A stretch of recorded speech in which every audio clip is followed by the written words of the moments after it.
Hi friends, welcome back to my channel vlogs by Ravi. One ಡೇಯಲ್ಲಿ ಬಾಗಲಕೋಟೆ ಜಿಲ್ಲೆಯಲ್ಲಿರುವ ಎಲ್ಲ ಪ್ರೇಕ್ಷಣೀಯ ಸ್ಥಳಗಳನ್ನು ಕವರ್ ಮಾಡ್ತಾ ಹೋಗಿದ್ದೀನಿ. ಬನ್ನಿ ಒಂದು ವಿಸಿಟ್ ಹಾಕೊಂಬರೋಣ. ಬನಶಂಕರಿ ದೇವಾಲಯವು ಕರ್ನಾಟಕ ಮತ್ತು ನೆರೆಯ ಮಹಾರಾಷ್ಟ್ರದ ಭಕ್ತರನ್ನು ಆಕರ್ಷಿಸುತ್ತದೆ.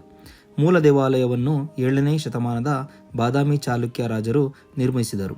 ಅವರು ಬನಶಂಕರಿ ದೇವಿಯನ್ನು ತಮ್ಮ ಬೋಧನಾ ದೇವಿಯಾಗಿ ಪೂಜಿಸಿದರು. ಈ ದೇವಾಲಯವು ತನ್ನ ವಾರ್ಷಿಕ ಹಬ್ಬವನ್ನು ಬನಶಂಕರಿ ಜಾತ್ರೆ ಎಂದು ಜನವರಿ ಮತ್ತು ಫೆಬ್ರವರಿ ತಿಂಗಳುಗಳಲ್ಲಿ ಆಚರಿಸುತ್ತದೆ. ಈ ದೇವಾಲಯವನ್ನು ಆರಂಭದಲ್ಲಿ ದ್ರಾವಿಡ ವಾಸ್ತುಶಿಲ್ಪ ಶೈಲಿಯಲ್ಲಿ ನಿರ್ಮಿಸಲಾಯಿತು. ಪುನರ್ ನಿರ್ಮಿಸಲಾದ ರಚನೆಯು ವಿಜಯನಗರ ವಾಸ್ತುಶಿಲ್ಪ ಶೈಲಿಯಲ್ಲಿದೆ. ದೇವಾಲಯವು ಎಲ್ಲ ಕಡೆಗಳಲ್ಲಿ ಎತ್ತರದ ಗೋಡೆಯಿಂದ ಸುತ್ತುವರೆದಿದೆ. ಮುಖ್ಯ ರಚನೆಯ ಮುಖ್ಯ ಮಂಟಪ, ಅರ್ಧ ಮಂಟಪ, ಮುಂಭಾಗದಲ್ಲಿರುವ ಪ್ರವೇಶ ಮಂಟಪ ಮತ್ತು ವಿಮಾನದಿಂದ ಅಲಂಕರಿಸಲ್ಪಟ್ಟ ಗರ್ಭಗುಡಿಯನ್ನು ಹೊಂದಿದೆ. ದೇವಾಲಯದಲ್ಲಿ ಮುಖ್ಯ ಗರ್ಭಗುಡಿಯಲ್ಲಿ ಬನಶಂಕರಿ ದೇವತೆಯ ಚಿತ್ರವಿದೆ. ಕಪ್ಪು ಕಲ್ಲಿನ ಶಿಲ್ಪವು ದೇವತೆಯ ಸಿಂಹಣಿಯ ಮೇಲೆ ಕುಳಿತು ತನ್ನ ಪಾದದ ಕೆಳಗೆ ರಾಕ್ಷಸನನ್ನು ತುಳಿಯುವುದನ್ನು ಚಿತ್ರಿಸುತ್ತದೆ. ಈಗ ನಾವು ಬನಶಂಕರಿಯಿಂದ ಬಾದಾಮಿಗೆ ಹೊರಟಿದ್ದೇವೆ.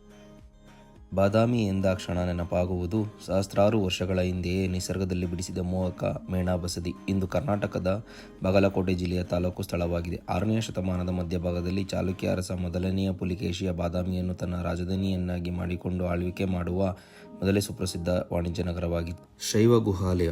4 ಗುಹೆಗಳಲ್ಲಿ ಶೈವ ಗುಹೆ ಅತಿ ಪ್ರಾಚೀನವಾದದ್ದು. ಅಖಂಡವಾದ ಬೆಟ್ಟವನ್ನು ಕೊರೆದು ಗುಹೆ ಮಾಡಿರುತ್ತಾರೆ. ಇಲ್ಲಿ 3 ಭಾಗಗಳನ್ನು ಒಳಗೊಂಡಿದೆ: ಗರ್ಭಗೃಹ, ಸಭಾಮಂಟಪ, ಮುಖಮಂಟಪ.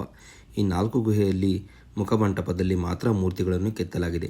ಸಭಾಮಂಟಪದಲ್ಲಿ ಯಾವುದೇ ಮೂರ್ತಿಗಳನ್ನು ಕೆತ್ತಲಿಲ್ಲ, ಯಾಕೆಂದರೆ ಅಲ್ಲಿ ಬೆಳಕಿನ ವ್ಯವಸ್ಥೆ ಹೆಚ್ಚಾಗಿ ಇರುವುದಿಲ್ಲ.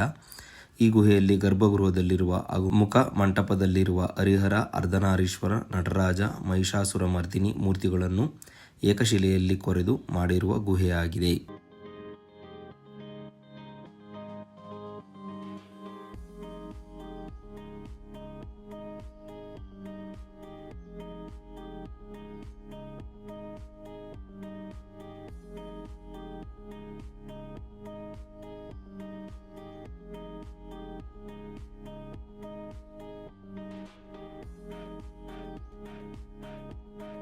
ಈ ಸರಿ RCB ಕಪ್ ಹೊಡಿಲಿ ಅಂತ ದಕ್ಷಿಣ ಕಾಶಿಗೆ ಹೋಗಿ ಪೂಜೆ ಮಾಡಿಸ್ಕೊಂಡು ಹಂಗೆ ಸ್ನಾನ ಮಾಡ್ಕೊಂಡು ಬಂದಿದ್ವಿ.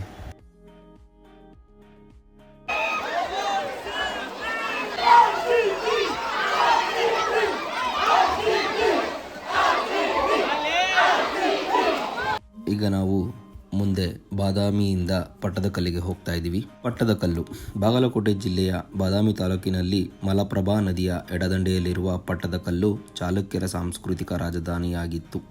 ಪಟ್ಟದಕಲ್ಲು ಬಾದಾಮಿಯಿಂದ 22 ಕಿಲೋಮೀಟರ್ ಮತ್ತು ಐಹೊಳೆಯಿಂದ 13 ಕಿಲೋಮೀಟರ್ ಅಂತರದಲ್ಲಿದೆ. ಪಟ್ಟದಕಲ್ಲಿನಲ್ಲಿ ಉತ್ತರ ಭಾರತ ದೇವಾಲಯಗಳನ್ನು ಮತ್ತು ದಕ್ಷಿಣ ಭಾರತದ ದೇವಾಲಯಗಳನ್ನು ಮತ್ತು ಚಾಲುಕ್ಯರ ವಾಸ್ತುಶಿಲ್ಪ ಹೊಂದಿದೆ. ಅದಕ್ಕೆ ವಿಶ್ವಸಂಸ್ಥೆಯವರು ಪಟ್ಟದಕಲ್ಲನ್ನು ವಿಶ್ವ ಪರಂಪರಾ ಸ್ಮಾರಕಗಳಲ್ಲಿ ಪಟ್ಟಿಯಲ್ಲಿ ಸೇರಿಸಲಾಗಿದೆ. ಕರ್ನಾಟಕದಲ್ಲಿ ಪಟ್ಟದಕಲ್ಲು ಮತ್ತು ಹಂಪಿ ವಿಶ್ವ ಪರಂಪರಾ ಸ್ಮಾರಕಗಳಾಗಿವೆ. ಚಾಲುಕ್ಯ ಅರಸರು ಬಾದಾಮಿಯಲ್ಲಿ ಆಳ್ವಿಕೆ ಮಾಡಿದರೂ ಕೂಡ ಪಟ್ಟದಕಲ್ಲಿನಲ್ಲಿ ಪಟ್ಟಾಭಿಷಕ್ತರಾಗುತ್ತಿದ್ದರು, ಏಕೆಂದರೆ ಇಲ್ಲಿ ಮಲಪ್ರಭಾ ನದಿಯು ದಕ್ಷಿಣ ವಾಹಿನಿಯಿಂದ ಉತ್ತರ ವಾಹಿನಿಯಾಗಿ ಹರಿದಿರುವ ನದಿಯು ನೀರು ಪುಣ್ಯಜಲ. ಇಲ್ಲಿ ಪಟ್ಟಾಭಿಷೇಕ ಮಾಡಿಕೊಂಡರೆ ಜೀವನದಲ್ಲಿ ದಿಗ್ವಿಜಯ ಸಾಧಿಸಬಹುದು ಮತ್ತು ಸಾಮ್ರಾಜ್ಯ ವಿಸ್ತರಣೆ ಮಾಡಬಹುದು ಎಂಬ ನಂಬಿಕೆಯಿಂದ ಪಟ್ಟಾಭಿಷೇಕ ಮಾಡಿಕೊಳ್ಳುತ್ತಿದ್ದರು. ಯುವರಾಜರ ಪಟ್ಟಾಭಿಷೇಕ ನಡೆಯುವ ಸ್ಥಳವಾಗಿದ್ದರಿಂದ ಮುಂದೆ ಪಟ್ಟದಕಲ್ಲು ಎಂಬ ಹೆಸರು ಬಂದಿರಬಹುದು. ಸ್ಥಳೀಯ ಒಂದು ಶಾಸನದಲ್ಲಿ ಇದನ್ನು ಕುಂತಲ ದೇಶವೆಂಬ ಕಾಂತೆಯ ಅಗೆಯಂತಿದ್ದ ಕಿಸುನಾಡಿಗೆ ಕಿಸುವುಳಾಂಡ್ ಅಮೂಲ್ಯ ರತ್ನದ ಆಗಿತ್ತೆಂದು ಕರೆದಿರುತ್ತಾರೆ. ಈಗ ನಾವು ಪಟ್ಟದಕಲ್ಲಿಂದ ಐಹೊಳೆಗೆ ಹೋಗ್ತಾ ಇದ್ದೀವಿ. ಐಹೊಳೆಯು ಒಂದು ಅಗ್ರಹಾರ ತಾಣವಾಗಿತ್ತೆಂದು ಲಡಾಖ್ನ ಗುಡಿಯ ಹೊರಗೋಡೆಯ ಮೇಲಿರುವ ಕ್ರಿಸ್ತಶಕ 8ನೇ ಶತಮಾನದ ಶಾಸನ ಹಾಗೂ ಇಲ್ಲಿಯ ಇತರ ಶಾಸನಗಳಿಂದ ಮಾಹಿತಿ ದೊರೆಯುತ್ತದೆ. ಬಾದಾಮಿ ಚಾಲುಕ್ಯರ ಕಾಲದಲ್ಲಿ ಐಹೊಳೆ ಒಂದು ವಿದ್ಯಾ ಕೇಂದ್ರವಾಗಿತ್ತೆಂದು ಶಾಸನಗಳಿಂದ ವ್ಯಕ್ತವಾಗಿದೆ.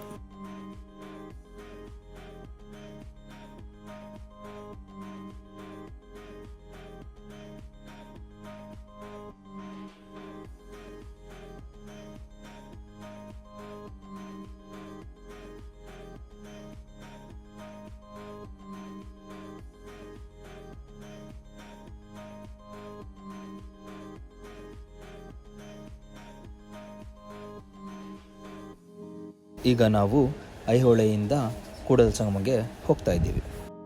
ಕೂಡಲ ಸಂಗಮವು ಬಸವಣ್ಣನವರ ಆಯ್ಕೆ ಸ್ಥಳವಾಗಿದ್ದು ಲಿಂಗಾಯತ ಪಂಗಡದವರಿಗೆ ಪ್ರಮುಖ ಪುಣ್ಯಕ್ಷೇತ್ರವಾಗಿದೆ. ಬಸವಣ್ಣನವರು ಚಿಕ್ಕ ವಯಸ್ಸಿನಲ್ಲಿ ಇಲ್ಲಿಗೆ ಬಂದು ಈಶಾನ್ಯ ಗುರುಗಳೆಂದು ಖ್ಯಾತವಾಗಿರುವ ಪರಮಪೂಜ್ಯ ಜಾತವೇದ ಮುನಿಗಳಿಂದ ಶಿಕ್ಷಣ ಮತ್ತು ಮಾರ್ಗದರ್ಶನ ಪಡೆದರು. ಇಲ್ಲಿ ಕೃಷ್ಣಾ ನದಿ ಮತ್ತು ಮಲಪ್ರಭಾ ನದಿ ವಿಲೀನವಾಗಿ ಪೂರ್ವ ದಿಕ್ಕಿನಲ್ಲಿ ಆಂಧ್ರಪ್ರದೇಶ ರಾಜ್ಯದ ಶ್ರೀಶೈಲದ ಕಡೆಗೆ ಹರಿಯುತ್ತದೆ. ಕರ್ನಾಟಕ ಸರ್ಕಾರವು ಇದನ್ನು ಪ್ರೇಕ್ಷಣೀಯ ಸ್ಥಳವನ್ನಾಗಿ ಅಭಿವೃದ್ಧಿಗೊಳಿಸಿದೆ. ಕೂಡಲ ಸಂಗಮವು ಅಭಿವೃದ್ಧಿ ಪ್ರಾಧಿಕಾರವು ಈ ಪುಣ್ಯ ಸ್ಥಳದ ನಿರ್ವಹಣೆಯನ್ನು ನೋಡಿಕೊಳ್ಳುತ್ತದೆ.